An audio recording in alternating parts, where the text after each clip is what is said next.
KSRTC ബസ്സിൽ യാത്ര ചെയ്യുമ്പോൾ നമ്മൾ ഉദ്ദേശിക്കുന്ന സ്റ്റോപ്പ് ചിലപ്പോൾ നമ്മൾ യാത്ര ചെയ്യുന്ന ബസ്സിൽ ഉണ്ടായിരിക്കില്ല. ചിലപ്പോൾ അടുത്ത സ്റ്റോപ്പിലായിരിക്കും നമുക്ക് ഇറങ്ങേണ്ടി വരിക. അവിടെയായിരിക്കും സ്റ്റോപ്പ് ഉണ്ടാവുക. ചിലപ്പോൾ KSRTC ജീവനക്കാരോട് ഇന്ന സ്ഥലത്ത് ഇറങ്ങണമെന്ന് പറഞ്ഞാൽ ചിലരൊക്കെ അത് അനുവദിച്ചു കൊടുക്കുകയും നിർത്തി കൊടുക്കാറുമുണ്ട്. സ്ത്രീകൾക്ക് അവർ ആവശ്യപ്പെടുന്ന സമയത്ത് അവർ ആവശ്യപ്പെടുന്ന സ്ഥലങ്ങളിൽ ചില പ്രത്യേക സമയം കഴിഞ്ഞാൽ നിർത്തി കൊടുക്കണമെന്ന നിയമവും നമ്മുടെ നാട്ടിൽ നിലവിലുണ്ട്. പക്ഷേ ഇത്തരക്കാർ അവരുടെ ആവശ്യം ജെനുവിനാണ് എങ്കിൽ അവർ ആ സ്ഥലത്ത് ഇറങ്ങാൻ സാധിച്ചില്ലെങ്കിൽ അടുത്ത സ്റ്റോപ്പിൽ ഇറങ്ങി മര്യാദയ്ക്ക് പോവുകയാണ് പതിവ്. എന്നാൽ മര്യാദയ്ക്ക് അവിടെ ഇറങ്ങാതെ ആ ബസ്സിനകത്ത് ഒരു സീൻ സൃഷ്ടിക്കുക അല്ലെങ്കിൽ അതുപോലുള്ള എന്തെങ്കിലും പ്രശ്നം സൃഷ്ടിക്കുക, സംഘർഷമുണ്ടാക്കുക, അങ്ങനെയൊക്കെയുള്ള സാഹചര്യം ഉണ്ടായാൽ സൂക്ഷിക്കുക. ഇവരുടെ ഉദ്ദേശം മറ്റൊന്നായിരിക്കും. ഒരു വീഡിയോ ദൃശ്യം കാണാം.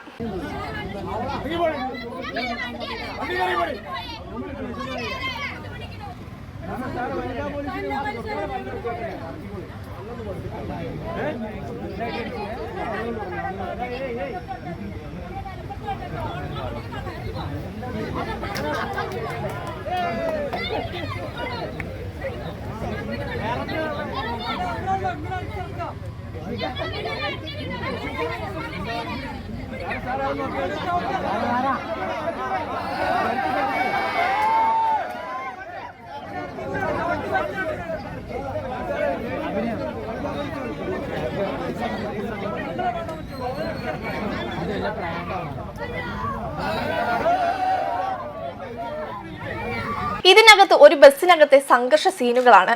യുവതി സൂപ്പർഫാസ്റ്റ് KSRTC ബസ്സിൽ കോഴിക്കോട് നിന്ന് കയറി എടരിക്കോട് സ്റ്റോപ്പിൽ നിർത്താൻ ആവശ്യപ്പെടുകയും നിർത്താൻ പറ്റില്ല എന്ന് KSRTC കണ്ടക്ടർ പറയുകയും ചെയ്തു. ഒടുവിൽ യാത്രക്കാരിയും കണ്ടക്ടറും തമ്മിൽ വാക്ക് തർക്കമുണ്ടായി. ചെങ്കുവെട്ടി എത്തിയപ്പോൾ യാത്രക്കാരി ഇറങ്ങാൻ കൂട്ടാക്കിയില്ല.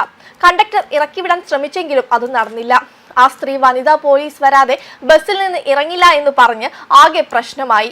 വണ്ടി ഏകദേശം 1.5 മണിക്കൂറോളം ചങ്കുവെട്ടിയിൽ കിടന്നു. നേരം വൈകിയെന്ന കാരണത്താൽ ആ ബസ്സിലുണ്ടായിരുന്ന 3-4 സ്ത്രീകൾ ആ സ്ത്രീയെ നിലത്തേക്ക് വലിച്ചിട്ടു. ഇതൊക്കെ കണ്ടുകൊണ്ട് പോലീസുകാർ അവിടെ തന്നെ ഉണ്ടായിരുന്നു. എന്നാൽ അതിനിടയിൽ പോക്കറ്റടി സംഘം ഒരാളുടെ പോക്കറ്റ് മടിച്ചുകൊണ്ടുപോയി. ഒരുപക്ഷെ മറ്റുള്ളവരുടെ ശ്രദ്ധ മാറ്റുന്നതിന് വേണ്ടി ഈ സ്ത്രീ അവരുടെ കൂട്ടത്തിൽ ആരെങ്കിലും കൂടി ആ ബസ്സിൽ ഉണ്ടായിരുന്നിരിക്കും.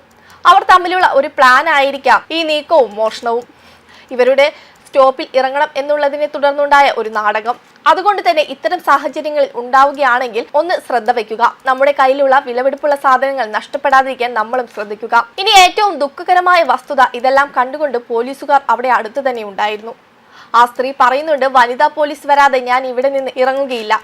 ശരിക്കും ആ പോലീസുകാർക്ക് ഇതിൽ ഇടപെടാമായിരുന്നു. അവിടെ കറക്റ്റായിട്ട് സ്ത്രീയെ അവിടെ നിന്ന് ഇറക്കി ഉത്തരവാദിത്തപരമായി കൈകാര്യം ചെയ്യാമായിരുന്നു.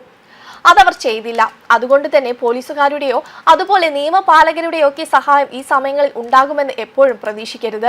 നമ്മുടെ സാധനങ്ങൾ, നമ്മുടെ വസ്തുക്കൾ, നമ്മുടെ പൈസ, ഇതൊക്കെ നമ്മൾ സൂക്ഷിച്ചാൽ നമുക്ക് ദുഃഖിക്കേണ്ട എന്ന പാഠമാണ് ഈ ദൃശ്യങ്ങളിൽ നിന്നും നമുക്ക് മനസ്സിലാവുന്നത്. വെബ് ഡെസ്ക് കർമ്മ ന്യൂസ്.